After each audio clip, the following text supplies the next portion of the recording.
it's pretty apparent the disdain with which they hold half of the country in. That's not true.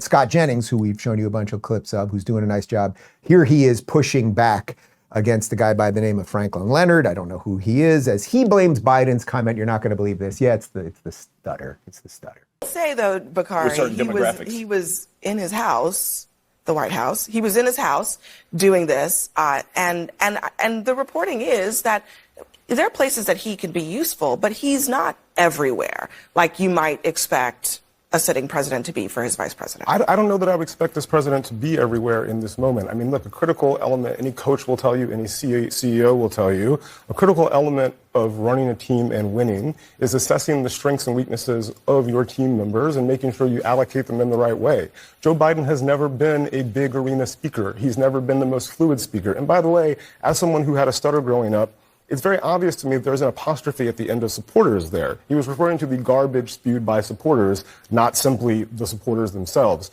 But Joe Biden has been on the campaign trail. He's best getting ice cream in Maryland, like he was today. He's best showing moments of empathy in Arizona, like he was last week. He's best with union folks, as he was in Pittsburgh last week as well. You use people where they are best. You put Obama in a big arena, you put Michelle in a big arena, and you put Joe Biden in front of a bunch of union people doing retail politics. You could make the argument that they would be fine if Joe Biden wasn't anywhere near a microphone between now and next Tuesday. Let me just accept the most charitable framing of this, which you just gave. Yeah.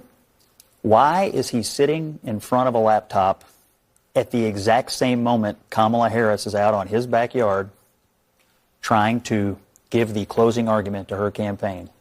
What in the world is he doing? Now, I don't accept your framing of it personally, because I actually do believe he, Harris, the Democratic Party, and most of their campaign do believe that half the country is garbage. They've also said people who go to Trump rallies are Nazis.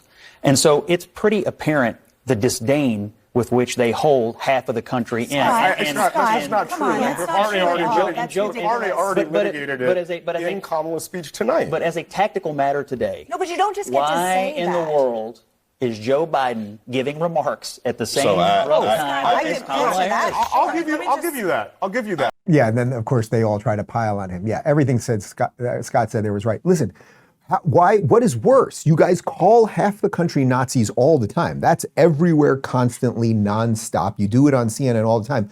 So what's worse, that or garbage? So why wouldn't Biden call those people garbage? If you really thought that half the country were supporting Hitler too, and they were Nazis, well, then is garbage, is that the offensive word now? Like, oh, well, they're Nazis, but garbage is just a bit too much to call these Nazis garbage.